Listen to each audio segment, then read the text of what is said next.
Juntamente com a Natália e com a Bárbara, nós vamos conduzir esse webinar.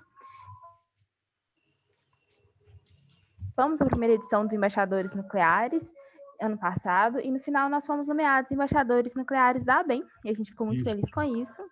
E hoje nós conduzimos um perfil nas redes sociais, que a gente chama de Nucleotis, esse da Minha Blusa. Então, assim, para quem não conhece, fica aí o convite para nos conhecer.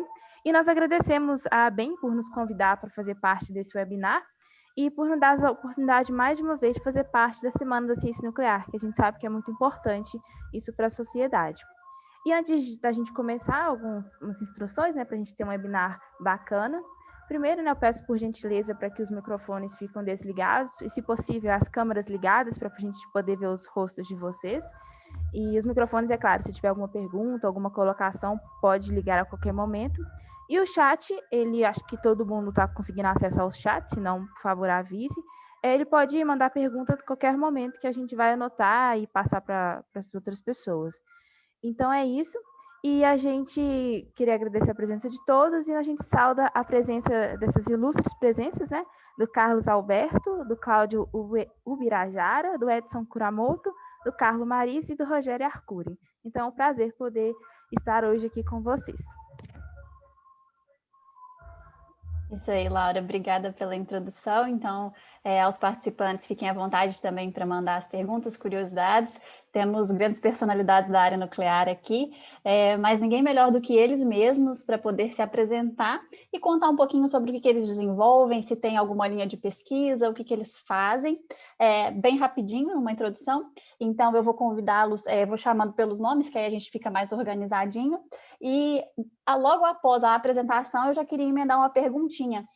O que vocês têm a acrescentar? O que vocês sabem sobre a área nuclear para as pessoas leigas, por exemplo, e para os nossos colegas aqui mesmo da área? Então, para começar, eu queria convidar o Carlos Alberto Breiner, por favor, para começar com a palavra. Então, boa tarde aos que estão participando, sem que estejam visíveis, né? Estão aí no background. Eu novamente agradeço a ABEM pelo convite, a nossa Olga, que também participou dessa articulação, para que a gente participasse hoje, nessa semana, e já parabenizei, mas volto a parabenizar o grupo das meninas da Nucleotiza por essa bela organização. Bom, o que é que eu sei a mais sobre a energia nuclear? Não, na verdade, existe uma pleiade de especialistas na área nuclear, certo? Que compõe todo esse grande sistema de aplicações da energia nuclear, na verdade é isso, no qual eu me insiro na questão do desenvolvimento dos reatores para a produção de energia e para pesquisa, né?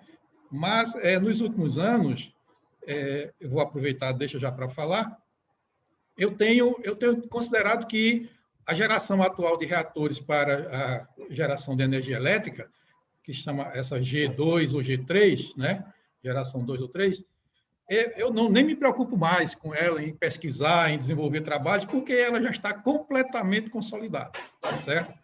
Existem alguns rumores dos contrários, que essa geração 2 é uma tecnologia já ultrapassada, que as usinas são latas velhas, mas isso é totalmente irrealista, né? Isso não existe. As usinas 2 e 3, muitas delas sofreram melhorias consideráveis nos últimos anos, certo? Com relação à questão claro, em primeira linha contra acidentes, a ocorrência de acidentes, mas também com outras melhorias com relação à proteção do meio ambiente, né? A própria utilização mais racional do combustível nuclear. Então, estudos avançaram, a área de ciências de materiais avançou muito e permitiu que as usinas nucleares da geração 2 e 3 também avançassem nesse sentido, certo? O próprio desenvolvimento das teorias de controle e da eletrônica também permitiram grandes avanços na operação, controle e combate aos acidentes, né? E redução de acidentes nas usinas. Então, isso tudo é um quadro muito real, muito, muito concreto que a gente tem hoje. Eu vou deixar, nesse caso, para os demais especialistas falarem, porque certamente tem alguma coisa a falar. Mas eu queria eu queria aqui ressaltar o papel do que eu venho trabalhando, que são os reatores avançados, certo? Então, nós estamos pensando já na geração futura, não estamos pensando nessa geração porque ela não causa nenhum problema. Né? Como eu disse, está tudo já consolidado. Nós estamos aí com a linha chamada os Small Modular Reactors, né? Que é a bola da vez. São reatores de potência menor, tá? Que podem atender a diversos países, as malhas elétricas, as grades, né, elétricas de países que não têm grandes necessidades em energia, mas que querem investir numa tecnologia segura e confiável. Né? Então, esses reatores, eles, por serem modulares, eles permitem que você vá escalando eles, né? Vá aumentando a potência. Eles são reatores que têm um nível de, como se diz, de segurança mais elevado, melhor aproveitamento do combustível. E tem uma coisa muito importante, eles, por serem de menor tamanho, eles normalmente podem ser 80% feito na própria fábrica e não no sítio. Uma construção e montagem no sítio é uma coisa extremamente complexa e difícil. Né? Se você traz o reator já quase pronto, só para terminar de montá-lo no sítio, isso tem uma grande vantagem, porque evita muitos erros, né? Muito tempo perdido com o refazimento do projeto, correções, e o que faz com que você tenha um tempo menor de construção, o que é muito importante, porque uma usina nuclear é consumista em recursos para a sua primeira construção, né, para o capital que se investe ali, e também como o retorno disso vem mais rápido. Então, são usinas que têm esse aspecto. E para não me alongar muito, elas têm também uma vantagem, né, que elas são projetadas para diversas aplicações. Ou seja, eu digo assim, nem só de geração de energia viverão os reatores futuros, né? Eles trabalharão com cogeração, né? Reatores que eu vejo que o futuro é você ter essa dupla finalidade ou tripla finalidade, certo? Reatores que podem produzir energia elétrica, podem dessalinizar água, eles podem gerar calor de processo, enfim, é uma gama muito grande de aplicações para esses reatores que eu vejo que é o futuro, ok? Então, são esses reatores que estão na crista da onda agora, em consideração ao que tem sido feito, inclusive nos Estados Unidos, já tem 2 ou 3 projetos apoiados, já tem um que foi dado uma primeira licença de projeto, né? Não é ainda licença de construção, mas uma licença de projeto, dizendo que aquele projeto é viável, de uma empresa, que é um reator de pequeno porte, né? No scale. Então, nós temos esse conjunto de atividades e é nesse tipo de área que eu estou trabalhando, ou seja, reatores de pequeno porte a água leve, copiando um pouco os irmãos maiores, que são os atuais para geração de energia, como também aqueles reatores também de pequeno porte, mas que servirão para você produzir, por exemplo, hidrogênio, né? Para você produzir hidrogênio em alta temperatura, reatores a gás. Tudo isso não é projeto, assim, não são ideias novas, mas que morreram por conta da conjuntura, né? Que se queria reatores grandes para gerar energia, muita energia, e hoje em dia o panorama não é esse. O panorama inverteu-se, então nós estamos acompanhando essa tendência. Né? Ou seja, repetindo, considero que os reatores da geração 2 e 3 já estão completamente consagrados, eles incluem já algumas medidas passivas de segurança, né? Os da geração 3+, e os da geração 4, são esses que nós estamos trabalhando, que prometem ainda melhor segurança, melhor uso do combustível nuclear, certo? Com aproveitamento bastante eficiente, né? Com queima alta, e com a questão também de melhor combate à proliferação, ou seja, a retirada de elementos como plutônio para a confecção de armas nucleares.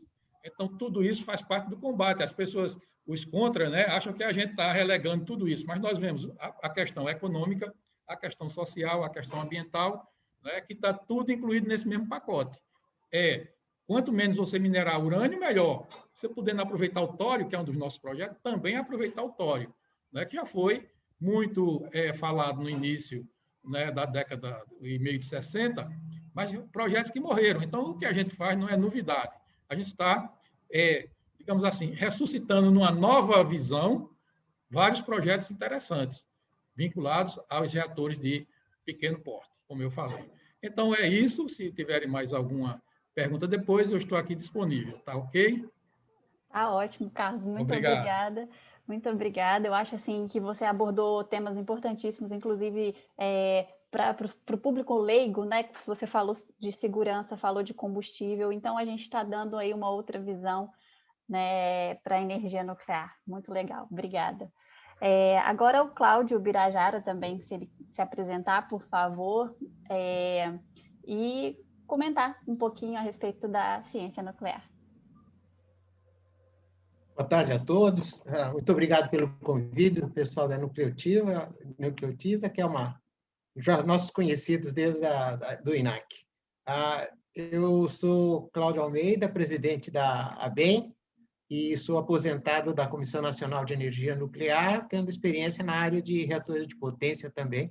Participei do licenciamento e fiscalização de Angra 1 e passei 14 anos na Agência Internacional de Energia Atômica e voltei para participar do licenciamento e comissionamento da Central de Angra 2. A minha experiência é sempre na área de segurança nuclear, especialmente nessa área de reatores e reatores do passado, como disse o Carlos, que a gente sabe que tem uma segurança, mas que falta a informação ao público ainda para que eles estejam assegurados de que desses reatores são seguros. Eu gostaria de tocar principalmente num ponto bem básico, que é essa falácia de que o pessoal tem medo de radiação, porque a radiação você não vê e não sente. Eu acho que isso é uma ideia errada. Na verdade, a radiação está entre nós já há muito tempo e o pessoal conhece. Desde 1920, o pessoal tem rádio de escutar música. E quando você escuta um rádio, você está pegando a radiação eletromagnética que sai lá da torre da Rádio Nacional, pode sair até da torre de ondas curtas da BBC de Londres, e está todo ao redor de você, todo ao redor da sua sala. E você pode detectar essa radiação simplesmente ligando o seu rádio. A mesma coisa acontece com a televisão, se não for a cabo, e hoje em dia com o celular. Quando você liga o seu celular e escuta, você está pegando a radiação que está saindo ali do prédio do seu vizinho, onde tem aquela anteninha em cima que você vê, e está chegando no seu celular. E mais interessante, quando você fala no seu celular, você está emitindo radiação daqui para aquela antena e de lá é que vai para a pessoa com quem você quer falar. Essa radiação é perigosa? Certamente não, por isso já foram feitos vários estudos que mesmo com o celular colocado no seu ouvido, você não irradia muito a sua cabeça. Mas existem radiações que são mais perigosas. Por exemplo, na sua cozinha você tem o micro-ondas.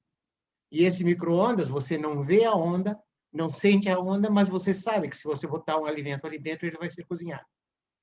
Por que o micro-ondas é mais perigoso? Porque a onda tem comprimento de onda mais curta. Por isso que ela se chama micro. Em compensação, o aparelho tem uma tela na frente, se você lembra, que é para blindar um pouco essa radiação. E se você abrir a porta do seu micro-ondas, imediatamente ele vai ser desligado para evitar que a radiação chegue até você. Ninguém vai enfiar a cabeça dentro do micro-ondas para ver o que acontece. Então, o interessante é isso, que a radiação, dentro dos limites, ela traz mais benefícios do que risco. E a mesma coisa acontece com a energia nuclear. Entendeu? Você tem um risco, mas você tem muito mais benefícios, é por isso que a gente usa. E daí vem essa ideia de você explicar para o público, que é difícil também, a diferença entre radiação e contaminação. A radiação, quando a fonte está externa e eventualmente pode irradiar você, e a contaminação, quando ela é uma coisa interna. Na irradiação, é interessante notar esses três conceitos que se tem, de evitar a radiação estando longe, distância, tempo, pouco tempo perto da fonte, e uma blindagem, um aparato na frente entre a fonte e você. Se você for no hospital fazer um raio-x, você vai ser irradiado pelo raio-x por alguns segundos. Mas você vai notar que a pessoa que está operando o raio-x, que passa o dia inteiro ali do lado dessa máquina, ele não fica na sala com você. Ele vai lá para uma sala longe, quer dizer, tem distância, e ele fica atrás de uma blindagem, de uma parede de concreto, talvez com vidro espesso, e de lá é que eu opero o aparelho. Então, de novo, radiação tem um risco, mas você sabendo controlar, estando dentro dos limites, você não tem problema. O mesmo que acontece com a usina nuclear. Existe um risco, mas existem dispositivos de segurança e um sistema de segurança que faz com que os benefícios sejam maiores do que o risco. Se falar em contaminação, que é um pouquinho diferente de radiação, porque você tem o material incorporado em você e continuamente está irradiando, você tem, por exemplo, a possibilidade de contactar com a mão, contaminar o corpo, ou ter a inalação através de respirando aerossóis, ou você tem a possibilidade de ingerir esse material, o que ainda parece um pouquinho mais perigoso. Entretanto, quando você vai no hospital fazer o exame de tireoide, o médico deliberadamente contamina você com o iodo, injeta iodo no seu corpo. Esse iodo vai se concentrar na tireoide e, eventualmente, vai dar diagnóstico se você tem ou não um nódulo de tireoide, que pode ser um câncer. Então, você tem uma contaminação voluntária, mas você tem um benefício que é maior. Então, é sempre essa ideia, que dentro dos limites e considerando os benefícios, a radiação pode ser benéfica e deve ser usada. Felizmente, para não assustar o pessoal que está ouvindo, quando o médico faz isso, ele sabe que esse iodo é uma quantidade muito pequena e que rapidamente ele vai decair, vai deixar de ser radioativo ou vai ser eliminado através do seu metabolismo. Então, dentro dos limites respeitados e dentro da segurança com qual eu trabalho sempre, certo? É possível você ter os benefícios da energia nuclear. Na central nuclear, principalmente, onde você vai produzir energia, que é o que a gente quer usar, e onde você vai ter uma energia produzida com segurança e uma energia firme, porque a central nuclear pode operar 24 horas por dia, 7 dias por semana. Elas não ocupam uma grande área, como o caso das hidroelétricas, que tem problema de ter que deslocar pessoas e inundar uma grande área, e não fica dependente da natureza, como as eólicas e as solares, que quando não venta, não tem produz, ou quando não tem sol, você também não produz energia. Então, por isso é que eu acho que os benefícios da energia nuclear superam muito o pequeno risco que você pode ter. Legal, Cláudio. Muito obrigada pela fala. Você fez uma abordagem, né, multidisciplinar aí da ciência nuclear, falou bastante da grande importância dessa ciência na medicina. Falou também da importância da radiação no nosso dia a dia, que a gente esquece em comentar, e falou sobre radioproteção. Muito legal, obrigada. Agora, Carlos Maris, se você puder também se apresentar e comentar um pouquinho sobre o que os colegas já falaram. Seu microfone está desligado. Ativa ele aí. Isso. Bom, estava dizendo aqui, muito obrigado, agradecendo a bem o convite. É sempre um prazer nós estarmos aqui debatendo o assunto sobre energia nuclear, sobre energia em geral. E é uma oportunidade boa que a gente tem de aprender e também de colocar as nossas ideias em debate. O pessoal e as meninas aí do Nucleotiza, né, estão de muito parabéns. Eu acho que isso é uma iniciativa muito valiosa e a gente fica feliz de ver a juventude aí começando e dando passos importantes na área de energia nuclear. Bom, muito rapidamente, falando um pouco de mim, né, não vou aqui descrever muita coisa séria, mas eu diria o seguinte: eu me formei aqui em engenharia elétrica pela Universidade Federal de Pernambuco, em seguida fui para a França, para a Universidade, aliás, em energia elétrica, formei em engenharia elétrica, fui para a Universidade de Toulouse, e lá me especializei em sistema de controle, e na COP também, fiz um mestrado na área de engenharia de sistemas e computação, e você vê que a engenharia é uma coisa que é muito abrangente e a gente vai evoluindo com a engenharia ao longo do tempo. Pouco depois eu entrei e fui trabalhar na Companhia Hidroelétrica de São Francisco, a Chess, onde tive a oportunidade de implantar o sistema de planejamento energético. Trabalhei praticamente em todas as funções da empresa. E uma coisa curiosa é que o meu contato inicial com a energia nuclear, eu não poderia nunca pensar que foi numa empresa meramente de hidroeletricidade, que era a Chess. A Chess praticamente era uma empresa 100% com quase 100% de energia hidráulica, e, no entanto, lá pelos idos de 1985, por aí, 83, sei lá, não me lembro exatamente a data, chegou a notícia na Chess de que nós tínhamos que nos preparar para receber o que seria a 4ª unidade do programa nuclear alemão, que seria, evidentemente, depois de Angra 3 ou em paralelo, que viria para o Nordeste. E isso era uma coisa, naquela época, conduzida sob segredo, né? Talvez um dos mentores que tivesse por trás disso também era na época do governo Geisel, e tinha lá o secretário, nosso secretário, que era de Pernambuco, o secretário de Energia, que era muito ligado ao governo, na época, ao presidente, que era o professor Arnaldo Barbalho, que depois foi presidente da Eletrobras e presidente da Chess. Mas aí houve esse fato. E, com isso, nós tivemos que, de repente, eu fui eleito coordenador desse grupo na empresa, contratamos uma empresa que sabia um pouco sobre energia nuclear no Brasil, que era a Promon Engenharia, para poder dar suporte, porque nós não entendíamos nada de energia nuclear.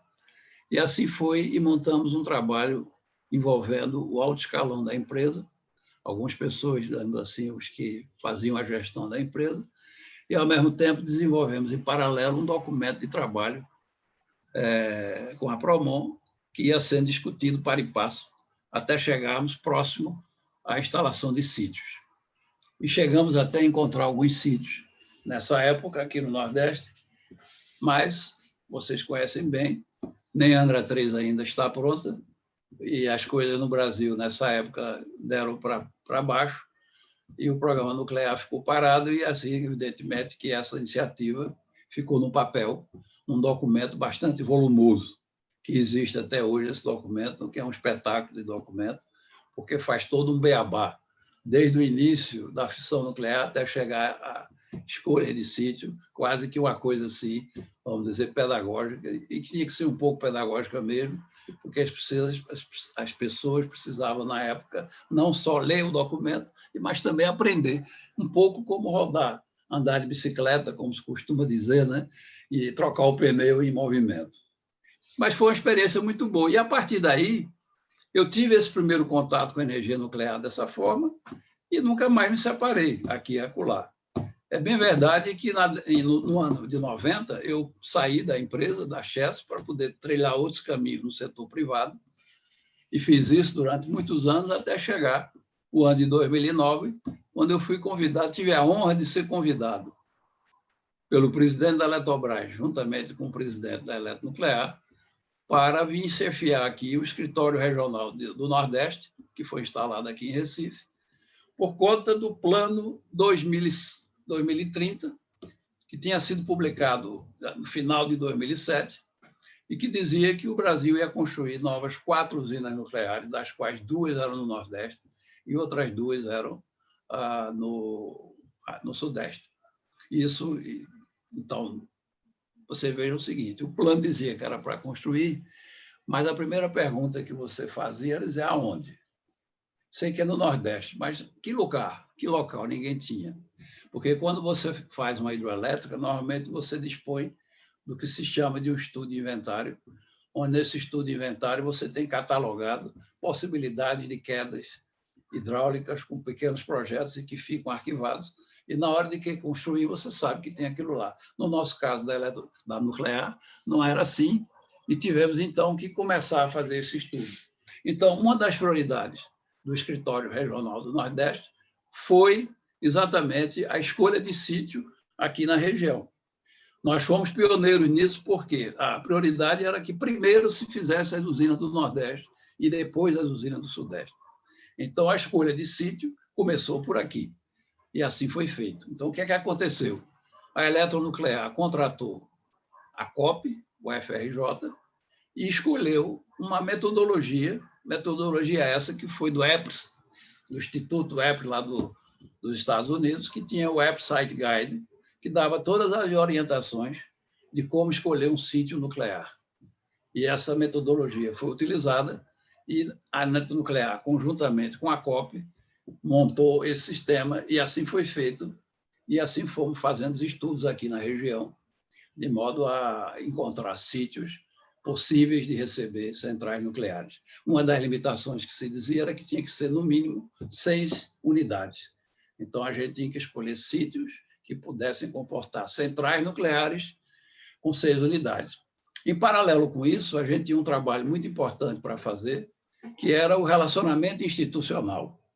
Isto é, você tinha que conversar com os governos do Estado, a nível de governador, e entidades ligadas, como secretarias e entidades, para poder explicar a eles o que estava acontecendo. Então, isso foi um trabalho grande, fizemos várias palestras, tivemos com vários governadores aqui da região, foi um trabalho muito interessante, que culminou exatamente com os sítios que estão aí disponíveis hoje para abrigar as novas centrais, que a gente sabe que o Plano Nacional atual já sinalizou com 10 gigawatts de usinas nucleares, ou seja, de 8 a 10 usinas que nós temos que fazer até digamos, aí 2050, que parece longe, que não é, porque você já tem que estar entrando aqui, praticamente, se você quer cumprir essa meta, tem que estar entrando já em 2032, por aí, 32, e 2032 praticamente é daqui a 10 anos. E uma usina nuclear, para você construir, tem que levar no mínimo aí da ordem de 10 anos, você tem 5 para preparar e 5 para construir. Então, significa dizer que nós temos que estar escolhendo sítio agora, porque senão a gente não vai viabilizar esse prazo que a gente imagina que pode ser cumprido. Um detalhe interessante, eu acho que uma curiosidade para falar isso, é o seguinte: na época da escolha dos sítios, e aí eu vou falar um pouco como surgiu o sítio de Itacuruba, né, que se fala muito hoje, e eu acho que se fala por mérito mesmo, esse sítio de Itacuruba, quando a gente estava aqui em Pernambuco, que a gente tinha escolhido, feito os trabalhos com a COP, com a eletronuclear, e que a gente chegou a uma visão de quais possibilidades de sítio teriam aqui em Pernambuco. Então, tínhamos 3 locais prováveis, mas tudo isso era escolhido através de computador, de imagem de satélite, etc. Então, a partir da escolha desses 3 e aplicando aqueles critérios do Website Guide que a gente viu, a gente selecionou essas 3 sub-áreas aí. E fomos, então, aí eu peguei essas 3 sub-áreas aqui na época e disse: eu vou ver se eu converso com o governador de Pernambuco, que era, na época, o governador Eduardo Campos, e então consegui uma entrevista com ele, tá certo? E levei debaixo do braço essas três possibilidades. É importante salientar que, quando eu cheguei lá, ele me atendeu pontualmente, eram 4 horas da tarde, 4 horas da tarde, ele mesmo abriu a porta, botou o braço em mim e disse: Mariz, esteja à vontade. Fechou a porta e avisei a secretária que não passe o telefone para ninguém. Nós vamos conversar aqui sem limite de tempo, que eu quero entender o que é que você tem para me dizer.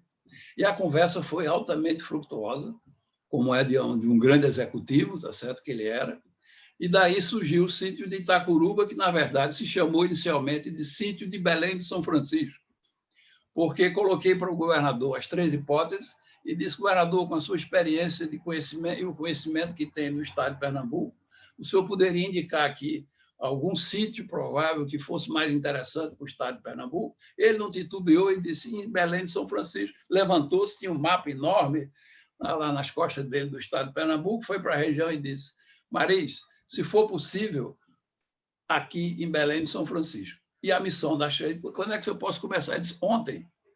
E aí montamos já essa conversa com ele, foi numa quarta-feira.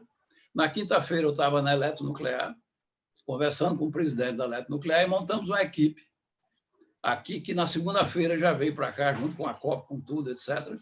E o governador deu todo o apoio. Apoio que significa avião, helicóptero, segurança, que tinha que ter carro, etc., vontade. Que eu telefonasse, pedisse, ele mandava sem nenhum problema. Ele disse: eu quero viabilizar essa solução aqui em Pernambuco. E vai em frente, que, se for possível, a gente vai trabalhar por isso. E assim foi feito, e assim nasceu o Belém de São Francisco. Só que, com o passar do tempo, nós fomos fazendo vários estudos em cima do sítio, não é? Vários. Depois, como foi passado o tempo, inclusive veio um grande especialista, que eu sempre cito isso nas palestras em reforço, que era o engenheiro Paul Rizzo, americano, um dos maiores especialistas do mundo na seleção de sítios, e ele chegou então e disse: olha, vamos ver isso aí. Aí fomos lá. Ele foi lá, quando ele chegou, ele disse: eu estou cansadíssimo da viagem, que eu estou vindo do Oriente Médio, porque eu também estou escolhendo sítio lá nos Emirados Árabes. Isso era por volta do início de 2010. E pasmem vocês que esse é o sítio que ele escolheu, montaram lá em Central e já começaram a operar. Já está em operação, são 4 unidades, a primeira já entrou em operação. Veja o que a gente perde de tempo. Isso é, a gente já podia estar inaugurando aqui também, não digo agora, mas talvez 2022, etc., a gente já estaria com as centrais aqui funcionando, se tivéssemos sido. É claro que houve percalço pelo caminho, mas esses percalços são desculpas que a gente, às vezes, dá para não fazer as coisas. Bom, o percalço foi a morte do próprio governador, que teve um acidente. Ele era realmente um homem que iria conduzir essa solução para frente, em qualquer que fosse o contexto, e mais ainda a questão de Fukushima, que, de fato, deu um atraso, mas veja só, nem por isso o Fukushima parou o programa de vários outros países que estavam em andamento, como, por exemplo, a China, como, por exemplo, os próprios Emirados Árabes e uma série de outros países. Quer dizer, então, a gente perde muito tempo, espero que a gente não venha continuar a perder. Eu acho que a gente tem que ter muita objetividade e muita capacidade de gestão dentro do setor nuclear para viabilizar isso, porque o caminho está aberto, existe dinheiro disponível, existe tecnologia, existe empresa, existe uma série de coisas, e nós somos capazes de fazer. Porque você vê que nós temos lá Angra 1, Angra 2, que está em funcionamento em regime de excelência. Você vê que a Eletronuclear é uma empresa de excelência, formou pessoas de alto nível, e a gente pode fazer isso muito e continuar. Estão vendo aqui vocês da Nucleotis aqui já aparecendo e muitos outros que estão aparecendo que tem que ser estimulado e levar à frente esse caminho que o Brasil precisa levar. Então, é isso. Eu acho que a minha experiência foi mais nessa área. Eu faço sempre uma ponte entre o setor elétrico e a utilização de usinas nucleares, onde quer que eu vá, mostrando exatamente a importância disso, o que é uma nuclear dentro do sistema elétrico. Para mim, não existe melhor máquina para produzir energia elétrica do que uma usina nuclear. Você pisa no acelerador, coloca no máximo e funciona 365 dias por ano, 24 horas por dia. Meu amigo, onde você encontra isso? E outra coisa, hoje em dia, por 80 anos, porque a vida útil de uma nuclear hoje é chegar a 80 anos, a vida útil de uma usina nuclear. Isso é uma energia de altíssima qualidade que qualquer sistema elétrico quer. Porque você tem que ter um sistema elétrico, você tem que satisfazer, no mínimo, 3 condições fundamentais, que é a confiabilidade, é o custo e é a questão do impacto ambiental. Essas 3 têm que ter juntas, isso é muito bom. Então, quando você entra com a energia nuclear no sistema, você está entrando com confiabilidade, você está entrando com impacto ambiental, porque é uma energia limpa, que não emite CO2, o que mais se necessita hoje por conta do aquecimento global, e também de custo, se você fizer a comparação de custo, como deve ser feita dentro do sistema elétrico. Porque quando você diz que a eólica e solar é barato entre aspas, é barato para comprar o equipamento e ela assim mesmo. Mas na hora que você coloca o custo global e a eólica e solar dentro do sistema, se duvidar, é mais caro do que nuclear. E esse custo precisa ser feito quando for feita análise dentro do setor elétrico, dentro do planejamento, e normalmente não é feito isso, e a mídia não quer saber, porque a mídia quer aprovar. Isso tudo tem que ser feito. Não estou sendo contra, eu estou dizendo que esses custos precisam ser feitos. De modo que, eu acho e sou um otimista da energia nuclear por essas coisas, por esses fatos e pela experiência que eu tive em ver. Estou muito próximo aqui do que é uma energia nuclear, estou muito próximo do pessoal da Eletronuclear, que eu vejo e fico assim admirando essa grande equipe. É muito bom você ver que o Brasil pode fazer as suas coisas. E o Brasil pode. Você veja com a Embraer e outras coisas. E nós temos mais que levantar a cabeça e começar a desenvolver tecnologia e desenvolver o futuro e exatamente aumentar a produção de energia elétrica nuclear no Brasil, porque o Brasil, você tem grande reserva de urânio, você tem grandes potenciais pela frente para desenvolver o país, porque nós temos uma população de 205 milhões ou 210 milhões de habitantes e que precisa desenvolver boa parte dela, que está ainda no nível baixo de... Para concluir, eu diria o seguinte, você tem uma ideia, o consumo per capita do Brasil é de 2.500 kWh por habitante, quando você sabe que existe uma ligação direta entre esta variável e o índice de desenvolvimento humano. Isso é provado. Você mostra e vê o seguinte, que os países que têm maior consumo de eletricidade são normalmente aqueles que têm um grande índice de desenvolvimento humano. Se você for ver e comparar que o Brasil tem 2.500 kWh por habitante e ano de energia elétrica e vem os Estados Unidos com 13 mil, o Canadá com 17 mil, a Noruega com 24 mil, você vê a diferença e a distância que nós temos ainda pela frente a percorrer, ou seja, nós teremos que ser altamente produtores de energia elétrica no Brasil. Então, a energia nuclear vem cumprir um papel importantíssimo dentro da matriz. É preciso acelerar esse programa nuclear. É preciso que as cabeças se abram e vejam isso, porque a energia nuclear vai trazer exatamente o que se precisa, que é confiabilidade, pouco impacto ambiental, quase nenhum, e, sobretudo, é uma energia limpa e custo. Isso é fundamental para o desenvolvimento do nosso país. Me desculpe que eu me emociono, às vezes, um pouco, falo um pouco com mais ênfase. Mas não, isso é muito legal, né? Poderia falar aqui muito mais, mas eu vou deixar só esse recado aqui. E agradeço esse tempo aqui de vocês e muito obrigado aí. A gente que agradece, Carlos. Muito legal a sua visão, a sua colocação, né? Você fez primeiro uma abordagem histórica, depois você veio com esse relacionamento com o público, né? E mostrou também que no Brasil a gente tem um pré-conceito de que as coisas não vão para frente, de que a política não funciona, e você mostrou isso, né? Que o próprio governador, ele trouxe um interesse, então ele te deu abertura. Então isso foi muito legal e isso prova que a gente pode sim, concordo super com o que você falou. Obrigada pela colocação. Dando continuidade, então, aqui às apresentações e esse debate incrível que a gente está desenvolvendo aqui, vou convidar o Edson Kuramoto, eu acho que a câmera dele, eu não sei se está habilitada aí, para falar um pouquinho a respeito de você e da ciência nuclear, Edson. Você está aí com a gente?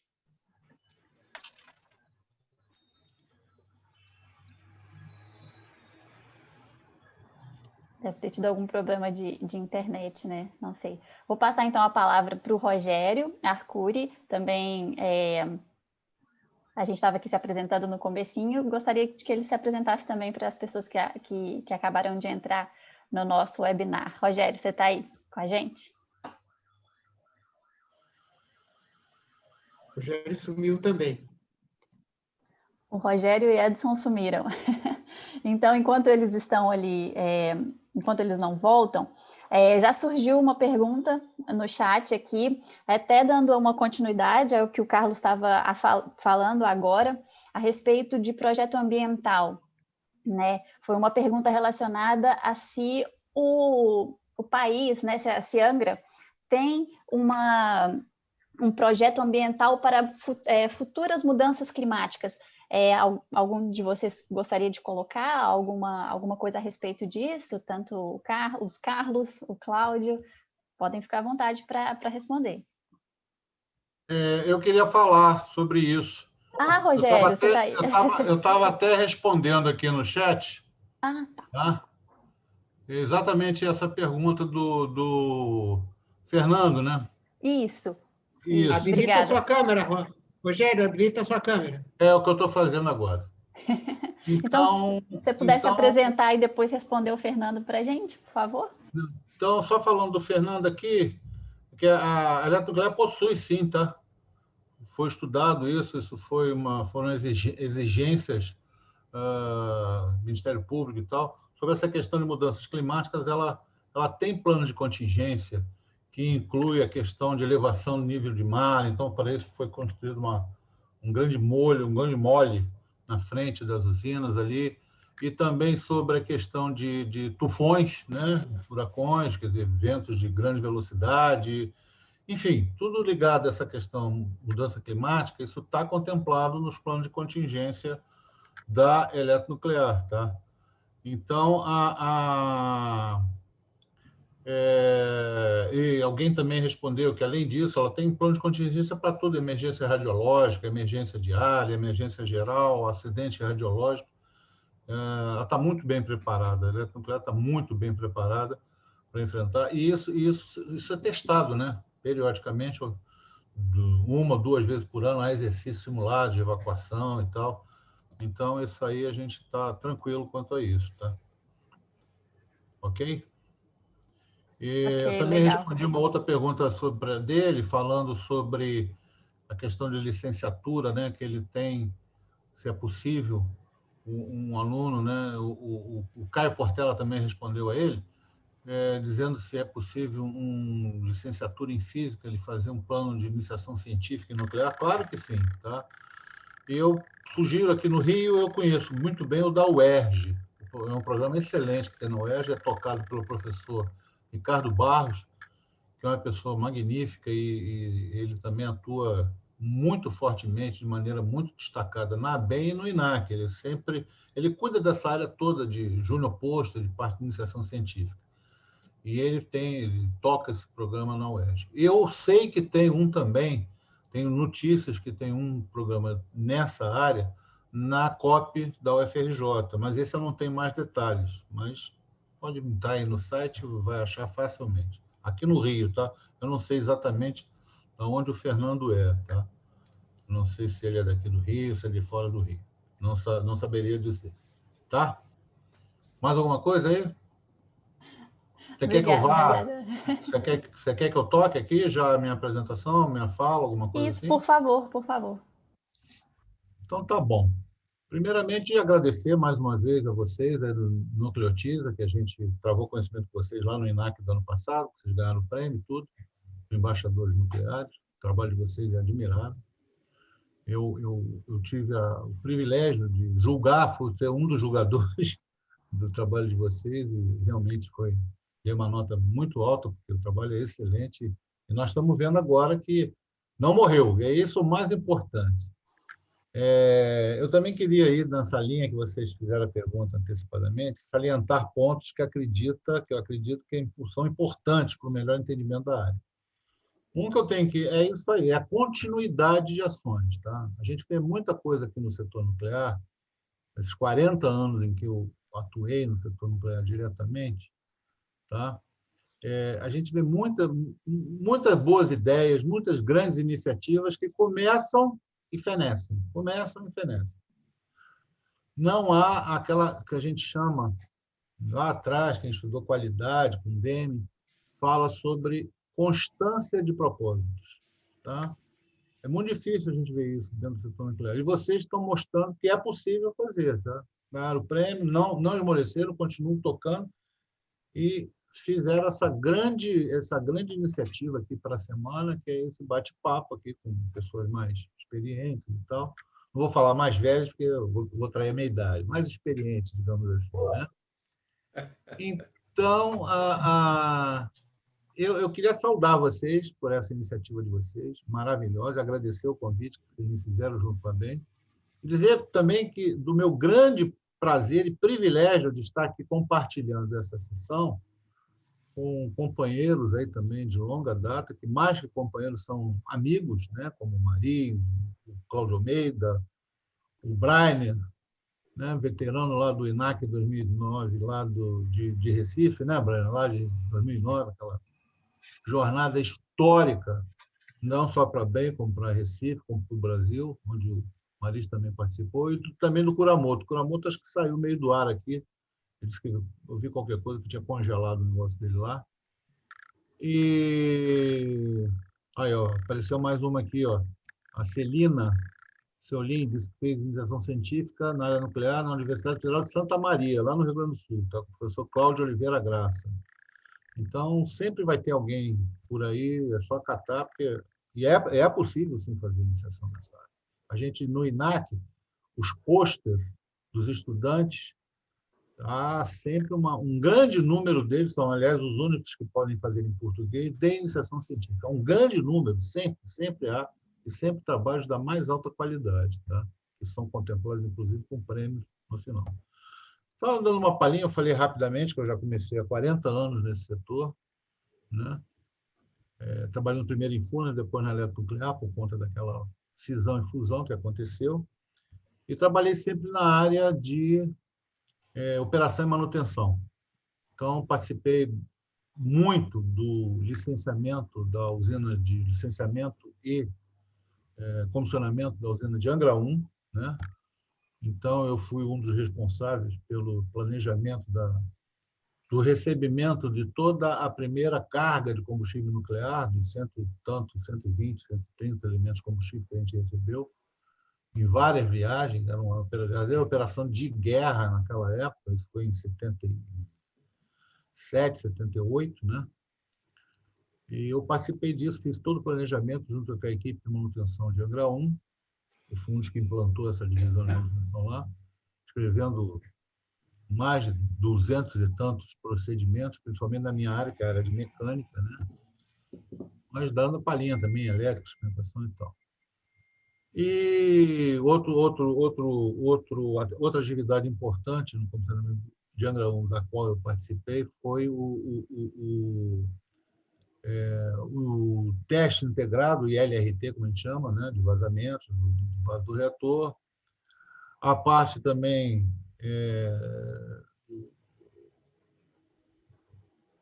os testes a quente, testes funcionais a quente, onde eu fui um dos coordenadores do turno, chefe de turno na área de manutenção, num dos turnos, a gente trabalhava em turnos de 12 horas.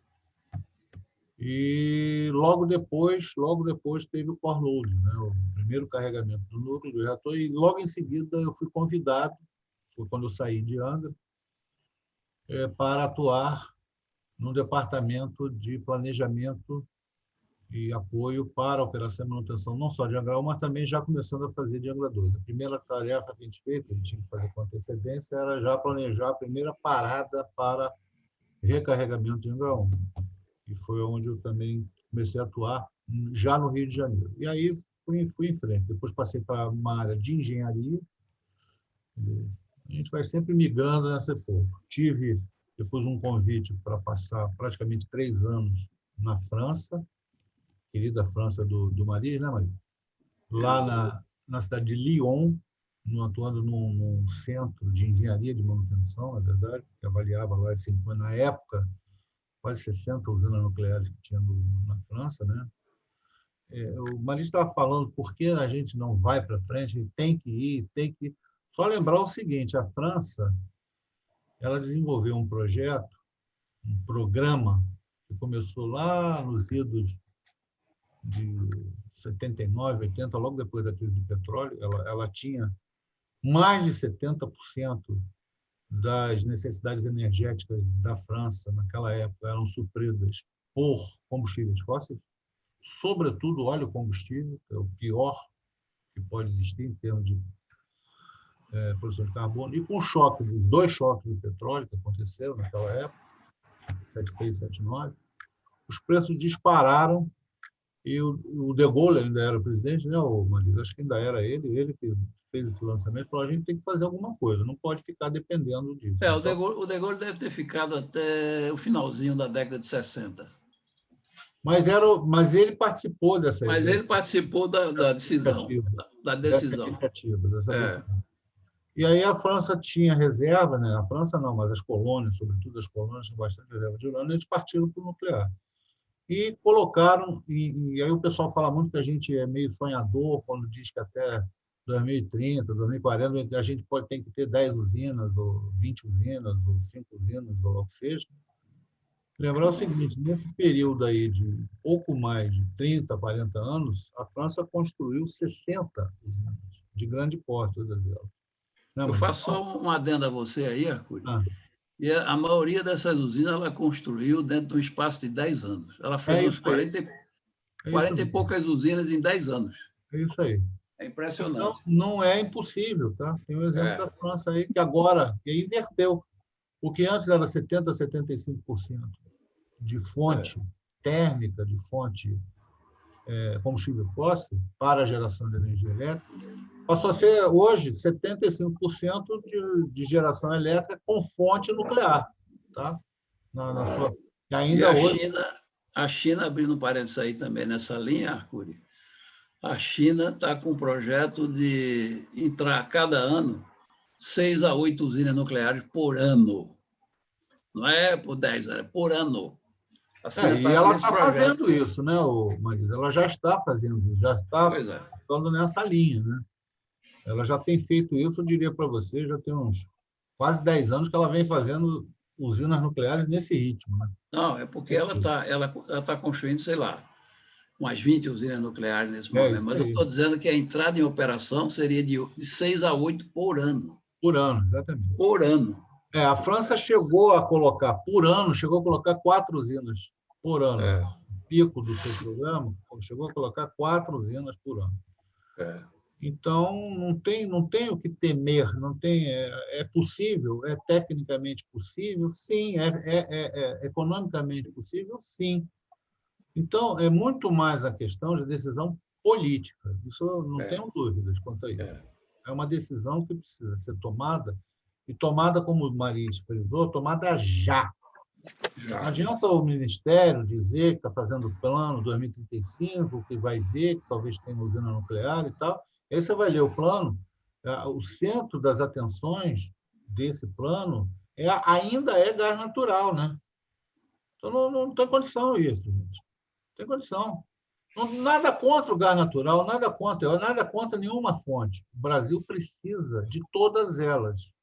O que não pode é privilegiar uma e prejudicar outras. Outra ou outras. Isso é que não pode acontecer. Tá? Então, o Brasil precisa realmente tomar essa decisão e ir à frente com essa decisão. Não pode, como se tem feito sempre, e continua sendo feito, infelizmente, empurrar com a barriga, postergando decisões, fazendo estudos e tal, que, na verdade, é uma grande enganação. Né? É uma grande enganação.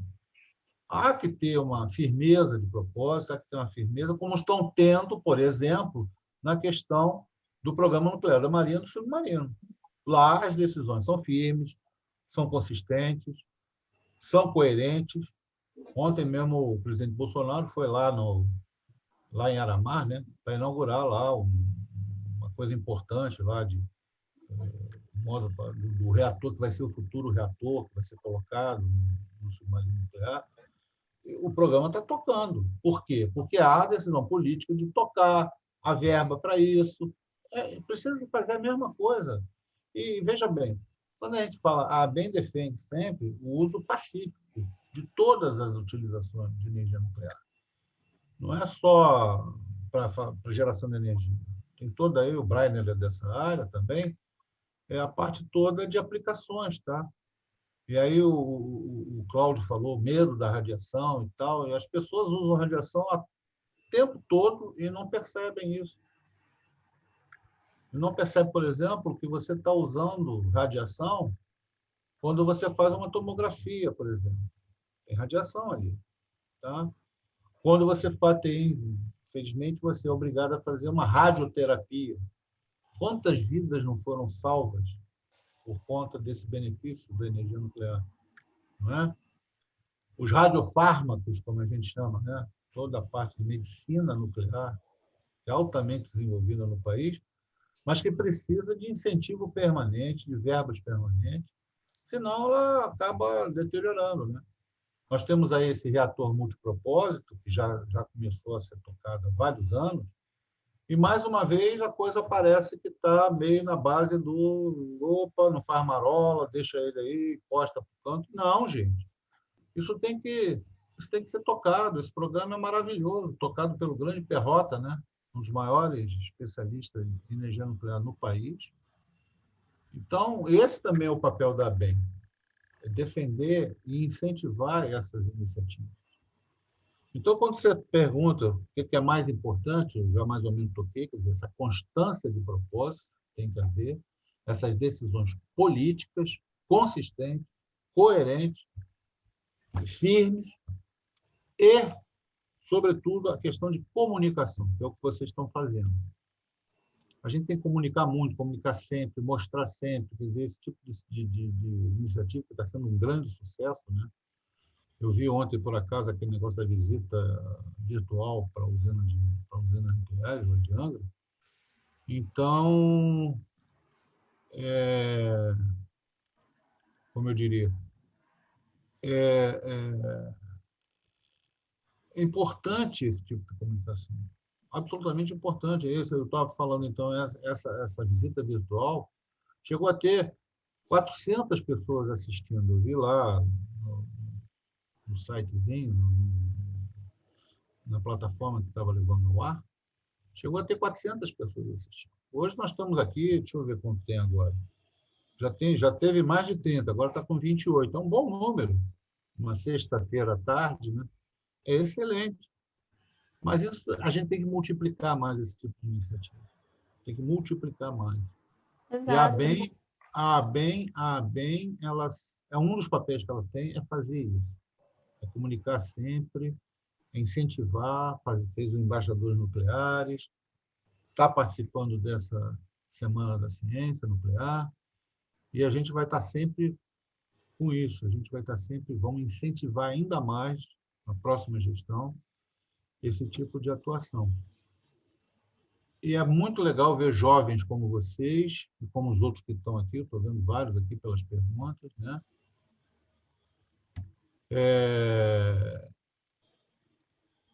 Que tem muita garotada, muita gente boa, gente nova, gente inteligente, gente preparada, que precisa dessas chances, precisa ter acesso a essas informações, que basta um pedacinho do que eu falei, do que os outros falaram, né? Que vocês correm atrás. Hoje é fácil, vocês sabem fazer isso melhor do que ninguém, melhor do que a gente, inclusive. Eu falo sempre, né, Maria, né, Brian? Que naquela nossa época lá atrás, quando a gente ralava que nem um condenado, catando livro, catando artigo, sei lá onde, em biblioteca da universidade, se naquela época a gente tivesse internet, celular, smartphone, meu amigo, porra, não ia ter para ninguém, né, cara? Mas aquela história, se Deus dá asa para a cobra, tira o veneno, né, cara? Né? Porque senão a gente ia sair matando mesmo, né? Não tem dúvida. Né? Então, é isso. Eu acho que, só para terminar aí, concluindo, então, depois que eu voltei lá da França, fui trabalhando nessa engenharia de manutenção, voltei, me dediquei um tempo às usinas térmicas, que estavam caindo aos pedaços, precisava sempre nessa área de manutenção, né? Meus olhos estão chorando muito, mas é o ar-condicionado isso aí. Então, o que acontece? Então, fui trabalhar nessa área, comandei lá um programa de renovação, modernização dessas usinas térmicas convencionais, para queimar, inclusive, fazer queima mista com gás natural, que nunca apareceu, diga-se de passagem. A gente fez gastou um monte de dinheiro. Agora elas estão lá em queima, as usinas de Santa Cruz, só tem 2 unidades, as outras 2 já foram desmanteladas. Tocam com fica combinado, né? Turbina a gás mais turbina a vapor. Então, as turbinas a gás estão queimando óleo diesel. Tá? Para vocês terem uma ideia dos absurdos que se cometem aqui nesse país, falta de planejamento, falta de cuidado e falta de constância. Começam e não chegam ao fim. A gente não chega ao fim de vários projetos que são altamente importantes e estratégicos. E aí, então, em 2017, final de 2017, já trabalhando já 10 anos na área de... Eu dei uma geral em praticamente todas as áreas do setor nuclear, né? Operação, manutenção, comecei lá, depois fui para engenharia, depois tive um tempo em área de compras e contratos, e depois eu terminei a minha carreira profissional dentro da eletronuclear. Fiquei 10 anos trabalhando na área de licenciamento e controle, onde eu tive muito contato com o Cláudio. Nessa época, ele ainda estava no CNEM, e eu trabalhava nessa área de licenciamento nuclear, um pouquinho de ambiental também, da eletronuclear, da qual me retirei, me aposentei no final de 2017. Vai fazer 3 anos agora, esse ano. Mas não abandonei o setor. Estou aqui na ABEM, continuo na ABEM. Estarei concorrendo à presidência no próximo pleito agora, que vai acontecer a partir de novembro. E sempre dando uma ajuda em seminários, em congressos e tal. Não me afastei e não vou me afastar. Isso vira a profissão de vida da gente, profissão de fé. A nuclear tem disso, a gente leva porrada de tudo quanto é lado. Mas quanto mais eles batem, mais a gente ganha força para continuar insistindo nessa área, insistindo nesses temas e falando isso que tem que ser dito. Como o Maris falou, eu estou falando também, o Brian já falou, o Cláudio também. Né? Mais porrada eles dão, mais forte a gente fica. Não tenha dúvida quanto a isso, tá certo? Eu acho que tá bom, né, o Natália? Acho que está de bom tamanho. Tá ótimo, Rogério. Obrigada. Você levantou pontos aí muito importantes, principalmente de constância, o que eu acho que o Nucleotiza se identifica muito com isso, né? A ABEM abriu a oportunidade da gente começar a falar sobre a área nuclear e a gente está lutando aí, igual como você colocou, diariamente para tentar levar isso para o público, levar essa discussão. Obrigada. Será que o Edson conseguiu? O Kuramoto, ele está aí com a gente? Ele tinha dado algum problema? Eu não estou vendo mais. Não, eu também não. Ele está presente, mas eu não sei se ele consegue nos ouvir. Ali, eu estou vendo o nome dele ali. Sim. Edson, você está aí? Ele está aqui, sim, o nome está aqui. Mas está sem câmera e tá sem câmera e sem áudio. A câmera já entrou, tem que botar o áudio, pura. Deve ser alguma coisa da internet. Tá Agora tá faltando bom. áudio. Pronto, agora a gente te escuta, Edson. A conexão tá horrível. A internet aqui tá caindo toda hora. Vocês estão ouvindo? Sim, tá cortando um pouquinho, mas se você quiser tentar se apresentar um pouquinho, falar um pouquinho da sua história aí na Nuclear.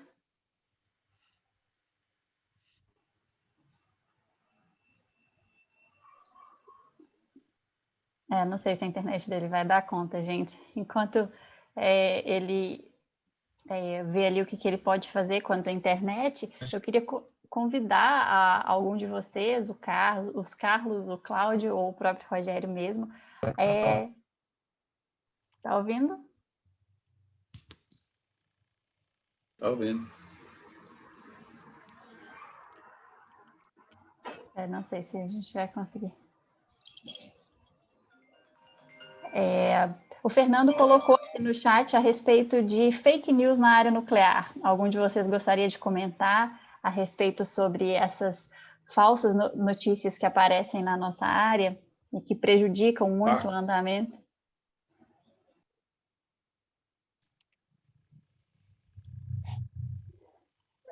Brainer, quer falar? Oi. Sobre fake news, não, eu acho que talvez o Arcuri possa falar até melhor, né? Ou o Edson, ele entrou agora, sobre essa questão das fake news. O que nós sabemos, só para pontuar rapidamente, nós sabemos que muita coisa que se diz, claro, sobre a questão da geração nuclear, são os mitos que se criam, né? Então, as pessoas propagam essas ideias de que a usina não tem segurança, que vai explodir, que vai matar, que vai acontecer, mas já foi muito bem explicado pelos colegas predecessores o nível de segurança. Acho que o Cura quer falar, Brian. Pois não. Kuramoto? Eu acho que está com um delay, né? O áudio dele. Está chegando lá com delay. Estamos lhe ouvindo, Cura. Estamos aqui vendo você, mas não estamos lhe ouvindo. Completa, Brian. Ele disse que vai trocar de computador. A gente te aguarda, Edson, enquanto o Carlos termina a fala dele. Estou vendo aqui. Então, muito bem. Então, muita coisa é feita, é falada através desses mitos, né? E aí vocês têm um papel fundamental como nucleotis, embaixadoras, que é esse de levar o conhecimento para as pessoas e acabar com os fake news que hoje em dia são tão comuns, né? Então, a área nuclear, ela não escapa também disso, né? É preciso fazer uma análise muito criteriosa, muito racional de todos os assuntos que envolvem a questão nuclear. É claro, nós trabalhamos para isso, né? Eu digo assim, eu não tenho nenhuma empresa, não tenho nenhum interesse, né, financeiro que a usina nuclear seja construída. O meu interesse é, como os colegas anteriores falaram, é defender uma causa de uma energia que não apresenta nenhum índice de poluição, tá? Ela pode ter um custo realmente muito favorável em relação às demais formas de energia, ela é segura, é confiável, enfim, tudo que já foi apresentado. Só para dar continuidade, assim, eu também digo o seguinte, que quando se fala em acidente em usina tal, em sabotagem, ela também está preparada contra sabotagem, contra queda de avião, e o que você quiser. Inclusive, as novas usinas, elas implementam um sistema de segurança, né, contra o cybercrime, né, o crime cibernético, tá certo? Elas não permitem que uma pessoa possa, por motivo de sabotagem, entrar na usina e controlar o reator, controlar alguma parte dele, certo? Tudo isso tem uma blindagem, tem um sistema que providencia essa defesa, e esses sistemas são cada vez mais aprimorados. Então, vejam que a gente atinge esse nível aí de segurança, né? Então, contra as fake news, a gente só tem as notícias reais e o concreto. Eu realmente não sei como a gente pode combater esse nível de notícias falsas. Mas aqui saiu por esses dias uma notícia que uma usina no São Francisco ela geraria uma enorme quantidade de calor e a água do rio iria aquecer de maneira assustadora, né? O que claro, não é nenhuma verdade. Quem for em Angra 1 visitar vai ver que a temperatura da água tem um ligeiro aquecimento. Além do mais, o Mari sabe bem disso, a gente tem defendido que as usinas novas sejam construídas com torre de resfriamento, né? Que, além de tornar independente o contato direto com a água do rio, certo? Ela pode operar e deixar o rio com sua capacidade, seu fluxo normal, sua temperatura normal, e evitar qualquer contaminação, inclusive. Então, esses são os pontos que a gente precisa atender. Eu vou falar rapidamente para a Kuramoto poder também falar. A gente precisa ter várias coisas. O que eu concordo, saindo um pouco já disso das fake news, é essa questão de dar continuidade aos projetos, né? A gente vem há 40 anos com projetos que vem, cai, volta, passa 3, 4, 5 anos sem falar e volta, né? Isso repercute em toda a cadeia, porque, veja, houve um momento em que o custo de construção de usina ela cresceu muito, por quê? Por falta exatamente de você ter uma cadeia de suprimentos, né, de fornecedores, de ter empresas, porque você, para construir a usina, precisa ter as empresas, para quem faça as coisas, né? E essas cadeias só vão existir se você tiver um programa firme. Não adianta você construir uma usina e o cara fornecer uma peça para a usina e depois fechar a empresa, tá certo? Você tem que ter um programa. Como foi dito aí, uma usina, sei lá, a cada 2 anos no Brasil, seria uma meta atingível? Claro que sim, os exemplos estão dados aí, a Arcuri falou, o Maris falou, China, França, conseguiram programas altamente audaciosos e corajosos e conseguiram fazer isso, né? O Brasil também pode fazer porque tem a técnica, certo? O Brasil tem os técnicos, ele não tem, talvez, essa cadeia de suprimentos para garantir que nós tenhamos uma capacidade de montar usinas a taxa de uma usina a cada 2 anos, por exemplo. Isso precisa ser montado, precisa ser pensado, né? Mas, com certeza, é viável, né? Isso aí evitaria problemas de gerenciamento, de parada da construção, aumento de custo, tudo que está envolvido numa construção que tem um custo bastante elevado, né? Então, eu vou parar por aqui. Eu não sei se respondi da fake news, se os colegas quiserem acrescentar, mas pelo menos para a gente falar aí, Kuramoto, agora com a palavra.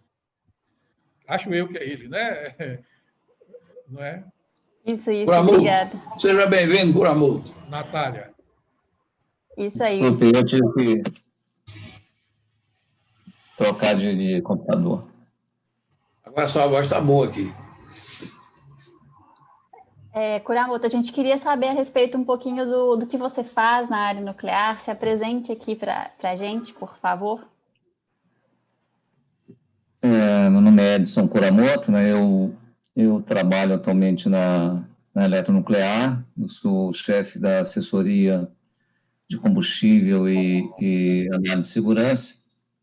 Eu me formei em engenharia mecânica na Universidade de Brasília e, posteriormente, eu fiz um mestrado em engenharia nuclear e planejamento energético na COP, e logo em seguida ingressei na Nuclem, né? Na época era empresa de projetos. Posteriormente, a Nuclem, em 97, né, ocorreu a fusão da Nuclem com a diretoria nuclear de Funes, dando origem à Eletronuclear. Então, desde então, eu estou na Eletronuclear e nesse período eu fui presidente da ABEM por 2 mandatos também. E atualmente tenho trabalhado nessa área de combustível e análise de segurança da Eletronuclear, trabalhando com as usinas nucleares de Angra 2 e no projeto de Angra 3. E eu gostaria também de parabenizar a iniciativa da Semana da Ciência Nuclear, que eu acho que é importante ter essas iniciativas, principalmente abrindo um espaço para que os jovens possam ter conhecimento da área nuclear, né? A semana incluiu aí várias palestras interessantes, né? A do Rondinelli, que deu um histórico do setor nuclear no Brasil, né? Então, quando a gente fala em energia nuclear no Brasil, a primeira pergunta que vem é por que o país, em uma época, resolveu investir no desenvolvimento da tecnologia nuclear no Brasil, né? Isso é importante a gente saber a origem e o porquê, e por que nós atingimos um estágio atual que pouquíssimos países do mundo atingiram, né? E então isso começou estrategicamente os países logo após a Segunda Guerra Mundial, né?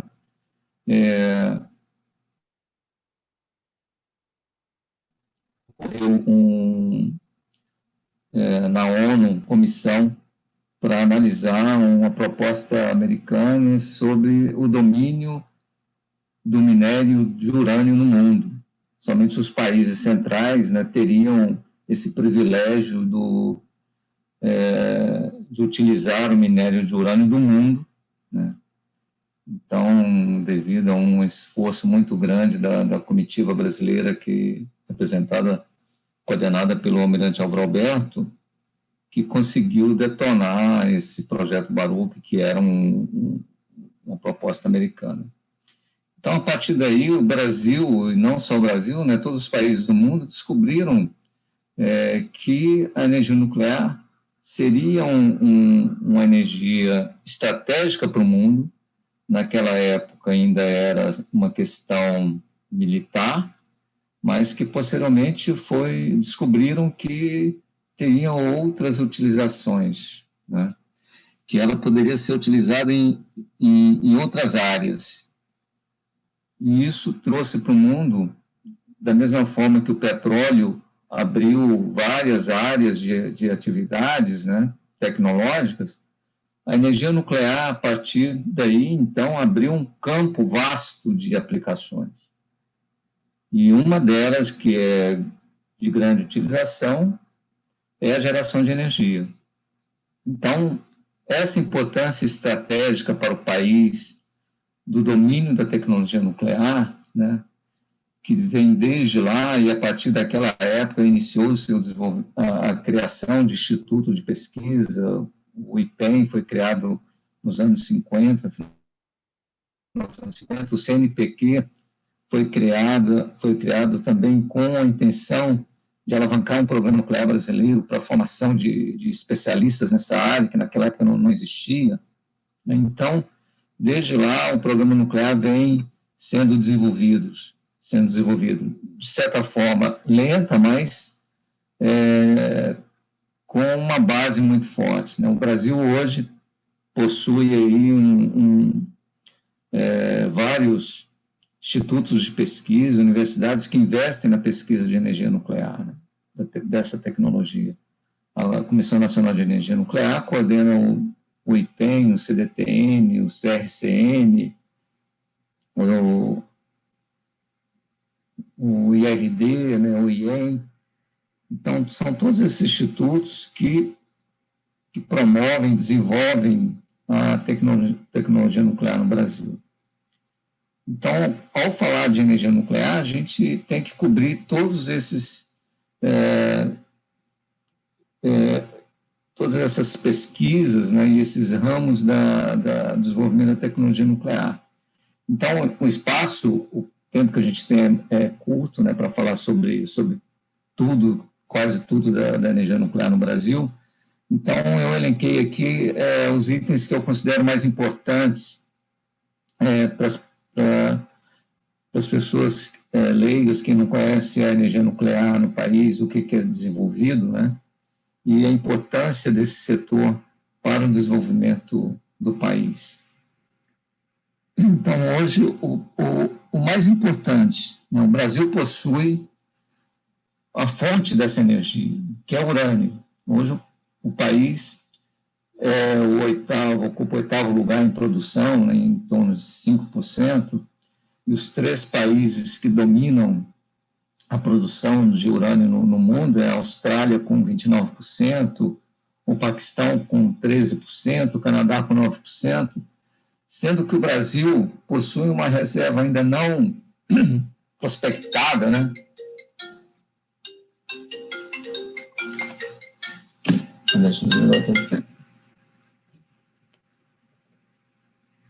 Não prospectada, que pode chegar aí a uma reserva de 800 mil a 900 mil toneladas, que elevaria o país aí a maior reserva de urânio do mundo. Então, é uma quantidade de energia que nós temos que tem que ser aproveitada. E esse aproveitamento não pode ser postergado por muito tempo, porque o país pode perder o bonde da história. E ao perder o bonde da história, né, que poderá vir outra forma de geração de energia, então, a gente está o país está num processo que tem que deslanchar. A gente tem que voltar a construir novas usinas nucleares, além de Angra 3, né, tem projetos aí no Planejamento Energético 2050, então isso tem que ser feito. Então, não diria que o programa brasileiro parou, né? A gente sempre esteve em desenvolvimento de certas épocas mais aceleradas e em certas épocas mais lentas, mas sempre desenvolvendo. Tanto que hoje a gente domina quase que todo o ciclo do elemento combustível, né? A gente domina a mineração, a transformação do minério em yellow cake, a gente domina o processo de conversão em laboratório, né? Para ter o domínio completo industrial, a gente precisa de uma planta piloto industrial para que possa converter o urânio para o gás hexafluoreto de urânio, para que possa ser enriquecido. A gente domina a tecnologia do enriquecimento isotópico, né? As cascatas estão sendo construídas em Resende, lá na INB, né? Já estamos na 4ª fase, e a gente tem essa tecnologia de um dia poder enriquecer urânio para todas as usinas em operação, né? Angra 1, Angra 2 e Angra 3 e outras que virão. O investimento não é tão alto, né? Mas a questão é prioridade e o governo tem que investir novamente no desenvolvimento, na instalação das cascatas e na implementação da indústria nuclear no Brasil. Além disso, né, que é do enriquecimento, a gente tem a fábrica de elemento combustível em Resende, que tem toda a capacidade tecnológica de produzir os elementos combustíveis para Angra 1 e Angra 2, e posteriormente agora para Angra 3. Além disso, as aplicações nucleares, as aplicações da tecnologia nuclear na medicina, no diagnóstico do câncer, no tratamento do câncer, na agricultura, na produção de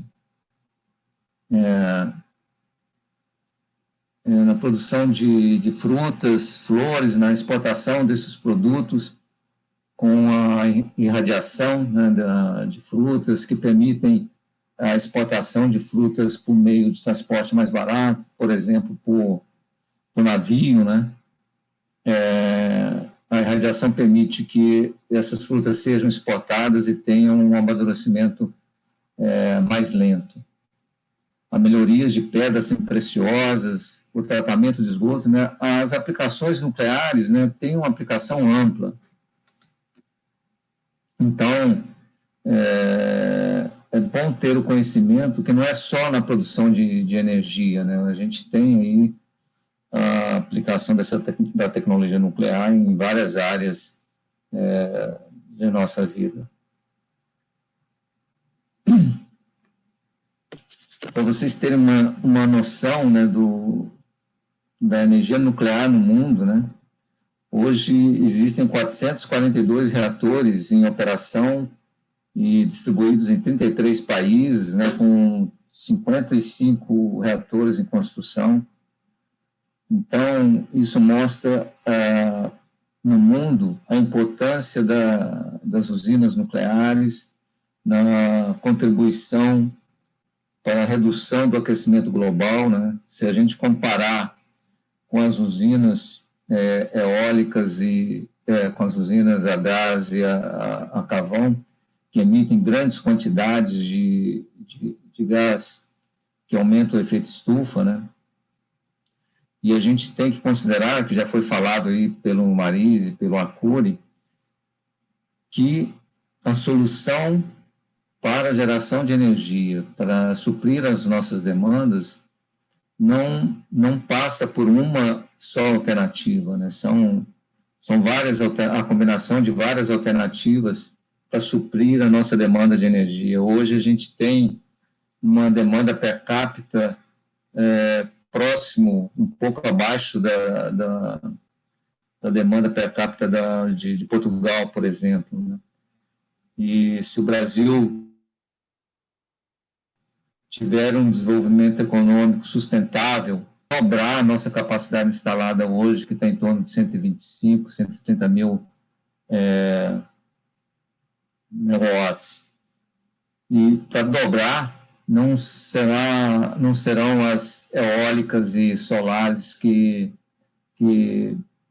poderão suprir essa demanda. O Brasil precisará de outras fontes como a energia nuclear. A hidroeletricidade, ela está limitada atualmente no Brasil, porque os grandes potenciais ainda a serem explorados estão na região amazônica, né? E lá vai ser difícil construir hidrelétricas com grandes barragens, principalmente porque o terreno na floresta amazônica, naquela região norte, ela é quase que plana. Existem pequenas quedas, então qualquer hidrelétrica ser construída naquela região vai inundar uma grande área de floresta amazônica. Então, vai ser muito difícil o Brasil explorar esse potencial que ainda existe de hidroeletricidade. Então, pensando nisso, as usinas nucleares têm um grande campo aí para suprir em demanda de energia e que nós temos que aproveitar. Hoje nós temos aí a tecnologia, o domínio da tecnologia, ou domínio na operação de usinas nucleares, né, que foi iniciada lá com Angra 1 em operação e agora com Angra 2 e posteriormente Angra 3. Essa cultura em operar usinas nucleares, né, que o Brasil criou ao longo dos anos, isso ficou. Então, a gente tem toda a capacidade de operar novas usinas nucleares, de projetar novas usinas nucleares. Aí depende única e exclusivamente do incentivo do governo ou de um planejamento que seja realmente executado, né? Não um planejamento que seja abandonado no meio do caminho. Então, é isso que eu tinha que falar. Estamos abertos aí a perguntas e contribuir para o sucesso aí dessa semana. Muito obrigado a todos. A gente que agradece a sua participação, Edson. A gente viu que teve alguns probleminhas, né, durante a transmissão, mas eu acho que deu para passar, todo mundo conseguiu falar, todo mundo conseguiu abordar os temas. Então, eu queria avisar vocês também que às 17 horas vai ter um quiz, né, sobre uma live ao vivo para os estudantes do ensino médio responderem sobre história, radioatividade, também junto com a Semana da Ciência Nuclear. E queria saber se vocês têm mais alguma pergunta para fazer. E lembrando que hoje à noite a gente vai ter uma reunião também, o Nucleotiza e mais algumas pessoas do IPEM, do CRCN, o Caio do CRCN, também do DANC, da Radiologia da UFMG, para falar um pouquinho sobre a área nuclear. Se vocês quiserem participar, estão super livres. E é isso, a gente agradece. E a Caroline Kathleen está perguntando... Gostaria de saber o impacto positivo da área nuclear na economia brasileira. Alguém gostaria de falar sobre o assunto? O impacto da energia nuclear na economia brasileira, né, começa a partir da construção de novas usinas nucleares. Né? A construção de uma usina nuclear, ela movimenta a economia de uma forma assim, intensa, porque envolve uma cadeia de fornecedores, envolve empresas de suporte, né, à construção de usinas nucleares. E, além disso, a energia que é gerada, né, hoje, Angra 1 e Angra 2, a energia de Angra 1 e Angra 2 é a energia competitiva com as outras alternativas de geração de energia. E essa energia colocada no sistema, né, movimenta a economia, porque a economia não cresce sem energia elétrica. Né? Sem energia elétrica, a gente não tem indústria. Para se ter uma ideia, hoje a gente tem mais de 50% da população sem esgoto, sem água tratada, e sem energia não tem como ter o tratamento de esgoto, não tem como ter água tratada, porque a gente precisa de energia para movimentar as bombas. Então, ao pensar na infraestrutura, né, que o Brasil precisa de energia. Então, esse é um grande impacto da energia nuclear na economia.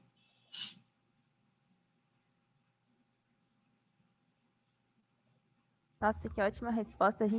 Vamos ver se tem mais alguma pergunta, senão a gente já vai para o nosso encerramento. Temos mais alguma pergunta, gente?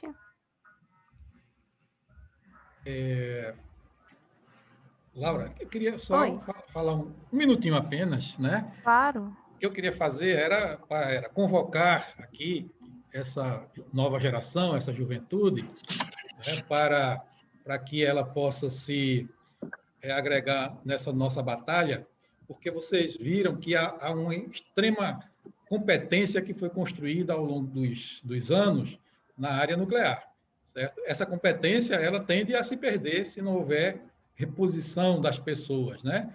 Então, aos jovens, eu apelo que eles possam se candidatar aos trabalhos, aos programas de pós-graduação, aos trabalhos de IC, nos institutos da CNEM, certo? Inclusive, o Centro Regional de Ciência Nuclear do Nordeste, que é o que eu sou diretor atualmente, tem uma multiplicidade de áreas que a gente aceita, apesar de ser um centro relativamente pequeno. Né? Imaginem nos outros centros, como o CDTN, como o IPEN de São Paulo, o IEN do Rio, o IRD. Então, nós temos uma capacidade bastante grande de formar as pessoas para que esse conhecimento, né, não haja perda dessas competências. Né? Eu acho que é nossa missão aqui e nossa obrigação passar o conhecimento para a geração mais jovem, para poder manter todo esse status que nós adquirimos, que Edson Kuramoto acabou de falar com muita propriedade. Né? Então, nós convocamos, e lembrando também que a Comissão Nacional de Energia Nuclear, foi citada aqui de alguma forma, possui 3 programas nacionais, né, de desenvolvimento. A própria instalação do reator multipropósito brasileiro, conhecido como RMB, né, que seria um reator de pesquisa, mas de múltiplos usos também, que vai dar uma alavancada tanto na área de pesquisa como na área de fornecimento de radioisótopos, né, para o país. Temos a construção do repositório nacional de baixa e média atividade, não seria para repositório para elementos combustíveis usados em reatores, mas seria para uma grande gama de outras aplicações na energia nuclear que precisam de espaço, né, para serem acolhidos com segurança. E também tem o próprio programa da difusão nuclear, que é mais futurístico, mas que precisa ser iniciado também. Então, vocês vejam que só nessas 3 coisas que eu falei, eu acho que todas as áreas de ciências, elas estão envolvidas. Então, houveram muitas perguntas sobre se há espaço para eu que sou da área de biologia, há espaço para eu que sou da área de economia, a licenciatura em física, há espaço para todos, né? As pessoas só precisam achar o seu lugarzinho, que vai encontrar um professor, vai encontrar um pesquisador, certo? Que vai abrigar o projeto dele, vai converter o projeto dele em algo, né, mais concreto, e a partir daí vem todo aquele estímulo que a pessoa tem quando participa de um projeto, e esse projeto dá certo e as coisas têm fim, têm conclusão, né? Então, nós propugnamos para que a energia nuclear, o Programa Nuclear Brasileiro, tenha esse respaldo das autoridades para que ele tenha simplesmente a sua continuidade, e é isso que nós apelamos aqui. Obrigado pelo espaço. Obrigada a você, Carlos Alberto. É muito inspirador escutar palavras assim. Eu acredito que, assim como eu, todos vocês hoje aprenderam muito, assim, né? Da gente que assistiu, aprendeu com vocês, profissionais experientes da área. E, assim, é bom a gente ter essa visão para que a gente possa continuar o nosso percurso futuramente. E falando um pouquinho do futuro, a gente tem uma última pergunta que eu acredito que muita gente sempre pergunta para vocês, que é sobre se existe a probabilidade de termos concursos na áreas nucleares do país. Não sei quem poderia responder. Rogério, por favor. Eu queria responder. Eu estava até me preparando, eu já tinha lido a pergunta, que é do Caio Portela. Olha só, recentemente, exatamente quanto tempo, não sei, mas houve um concurso da Amazon, tá? E ela abrigou e contratou um grande número de profissionais lá. Eu não tenho dúvida, no momento, a gente não tem notícia, até por causa desse problema da pandemia, essas coisas ficaram até bem paradas durante um bom tempo. Na medida que começar a sair essa história de Angra 3, na medida que começar a sair novas usinas, isso que o Breiner falou sobre repositório final, há uma série o reator multipropósito, há uma série de projetos na área nuclear que estão em andamento, sem dúvida nenhuma vai começar a aparecer concursos que vão possibilitar o acesso a várias dessas instituições, nuclear, CNEM, IPEM, e por aí vai. Tá? Alguém queria... Não, pode continuar, Arthur. No final eu falo. Então, eu acho que vai ter muita oportunidade, só não tenho dúvida quanto a isso. Seja por concurso público, para público, ou no caso da eletronuclear de Angra 3, aí, se houver realmente esse parceiro privado para terminar a obra, isso ainda não está claramente, há uma intenção de fazer assim, mas isso não está definido ainda, isso que a gente está cobrando bastante, é essa definição urgente, urgentíssima do governo. Tá? Se houver essa questão, aí não vai ter concurso. E a empresa vai fazer lá o processo seletivo dela e vai contratar. Mas ela certamente abrirá um processo seletivo qualquer. E complementando, se eu posso falar por parte da CNEM, recentemente, os institutos da CNEM e a própria sede, nós realizamos um estudo e foi encaminhado, no final desse estudo, foi encaminhado ao Ministério da Economia um pedido de abertura de vagas para concurso público aí, de quase 800 vagas, em todos os níveis, né? Não estou dizendo que sejam só pesquisadores, mas também de apoio administrativo, mas são 790 e poucas vagas a ser para reposição. Veja, isso não são vagas novas, né? São vagas de pessoas que saíram, certo? Que aposentaram por um motivo ou outro, e que ficaram em aberto e que precisam ser pelo menos repostas. Quer dizer, essa reposição chega nesse nível de 800 pessoas, só para que nem seus institutos, né? Com relação, evidentemente, ao que a Arthur falou, eu concordo em gênero, número e grau. A construção de uma usina, ela também necessita de uma força de trabalho do setor privado, tá? Que certamente vai contratar também engenheiros, técnicos, né? Para realizar os projetos conjuntos, né? Vão ser contratadas da própria eletronuclear, talvez, ou da Amazon, para que façam determinados serviços, né, que são necessários lá na usina, no sítio da usina, né? Ou até de projetos, certo? Então, essa também, em conjunto com o que o próprio Kuramoto falou, isso é o que movimenta a economia, né? Tá certo? Vai melhora o nível de empregabilidade para pessoas que são especializadas na área, mas não só da área, vai ter também um arraste para outras áreas, né? De serviços gerais, né?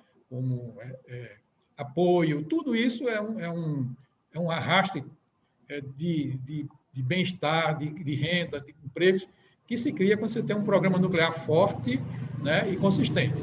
Ok? Então, essa é a minha resposta por parte da CNEM, não sei da iniciativa privada e das outros órgãos, mas nesse nível que chega-se a ter a expectativa de contrato por concurso público. só contribuindo aí em termos de oportunidades de emprego, né? A eletronuclear provavelmente deve liberar um concurso para a contratação de profissionais para a Angra 3, que será necessário.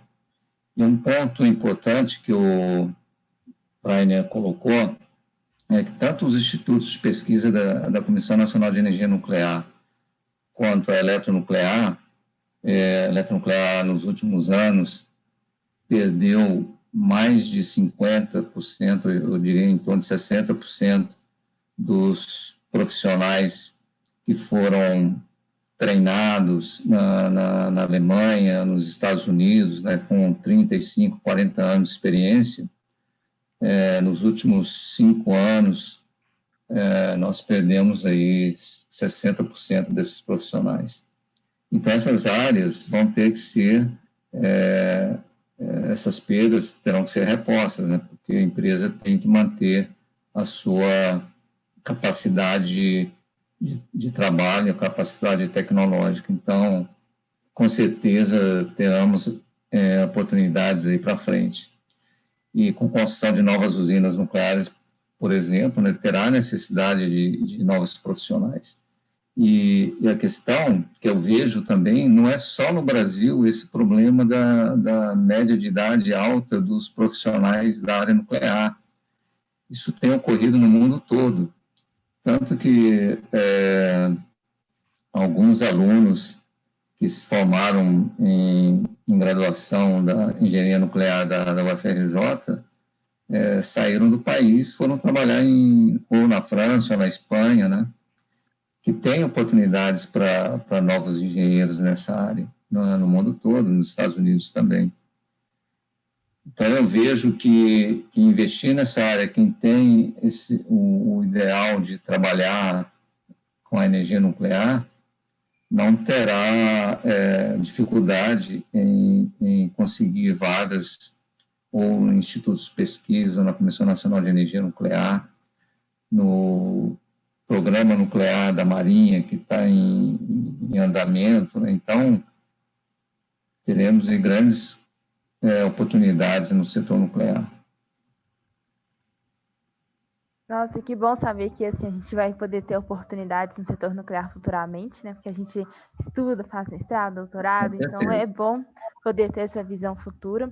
E muito obrigada pelas respostas de todos vocês. Eu vou finalizar agora. Eu agradeço a presença de cada um, agradeço a presença também de quem participou no chat e escutou aqui. E foi muito construtivo, assim, eu e as meninas, a gente está com o coração, assim, saltitante, porque foi muito bom mesmo. Então, muito obrigada mesmo, gente. A gente espera ter uma outra oportunidade para conversar mais ainda. Então, eu deixo os meus agradecimentos em nome das meninas. E é isso, gente. Muito obrigada e boa tarde a todos. Laura, Natália e Bárbara, eu agradeço mais uma vez essa oportunidade de ter convivido, passado essas horas aqui com vocês e com os outros colegas, e a gente poder ter ajudado um pouquinho a esclarecer essas dúvidas de todo mundo, tá? E eu fico à disposição de vocês para sempre que vocês precisarem, é só me chamar. Isso, para mim, é um grande prazer, poder participar de uma sessão como essa. Obrigadíssimo e contem sempre com a gente. E valeu, parabéns pela iniciativa de vocês. Parabéns mesmo. Obrigada. Boa tarde. Repito as palavras de Arcuri, certo? Desconhecidos nossos, gente jovem. Obrigado a vocês por terem convidado para essa oportunidade aqui de mostrar a nossa opinião e nossas experiências nessa área. Obrigado. Eu agradeço a vocês o convite e estou à disposição, a Eletronuclear está à disposição de vocês. Se vocês quiserem visitar as usinas, entre em contato, quiserem conhecer como é o trabalho nas usinas nucleares ou na própria sede da Eletronuclear, estou sempre à disposição de vocês. Muito obrigado.